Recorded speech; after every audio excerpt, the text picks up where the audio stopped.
Let's clear up some things about Nick Saban and the NIL regulations. Nick Saban does not hate the NIL system, nor does he think that it shouldn't exist. In a very frank way, he proudly claimed that Alabama players made over $3 million from NIL business this past season.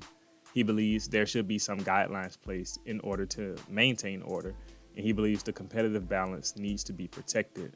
And I would agree to him on that point. For some reason, a lot of casual fans have gotten it in their heads that Nick Saban is scared of competition.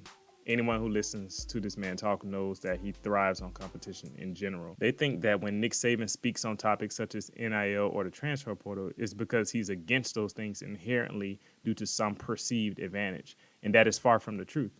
Alabama has no reason to be afraid of the NIL system or the transfer portal because the truth is that these things will only decrease parity in college football to the advantage of Alabama.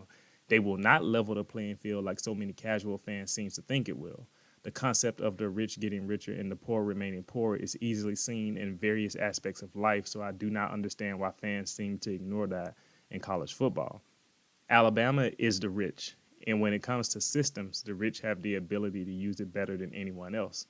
Let's use taxes as an example. We all know that billionaires and gigantic corporations are amazing at evading taxes.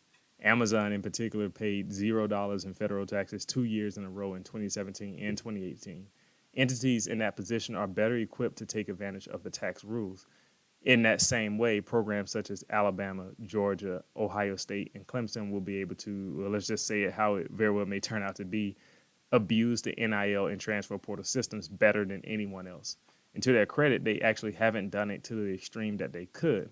If anything, Texas and Texas A&M are the biggest culprits here of doing that, which makes sense considering how much revenue those universities have.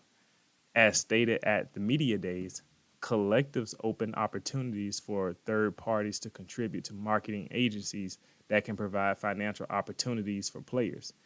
Now, if you don't know what a collective is, let me define it for you quickly. A collective is a group of entities that share or are motivated by at least one common interest or issue or work together to achieve a common objective. In this context, these entities have a common interest in the university that they support and want to provide opportunities for players to profit if their name, image, or likeness is used. And that's a good thing for college football because this can be used for players to create value for themselves using their name, image, and likeness. Nick believes it shouldn't be used in recruiting, and once again, I agree with that statement. Schools should not be saying things like, if you come here, we will pay you this figure of money through NIL, or if you come here, we can guarantee that you will get more money through NIL than you would if you went to that other school. That is terrible for the sport of college football. And not only is it terrible for the character of the sport, but it also is going to destroy the competitive balance as opposed to strengthening it like some believe it would. There are only so many schools in the country that can throw around $1 million figures, and it's not the Vanderbilts, Mississippi States, Utahs, Wake Forests, Kansases of the college football world. The rich will get richer and the poor will remain poor. And this is actually what he was saying back in May with the whole Texas A&M and Jimbo Fisher fiasco. It was never about trying to personally attack Jimbo, but rather pointing out that the NIL system was being misused.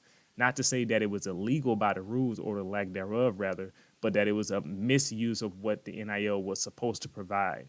NIL shouldn't be used as a pay-for-play scheme. We don't condone cheating. At least I don't.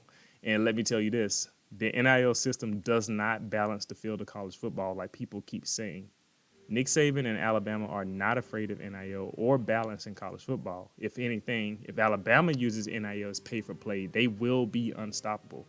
Nick Saban is, as usual, asking you, is this what you really want?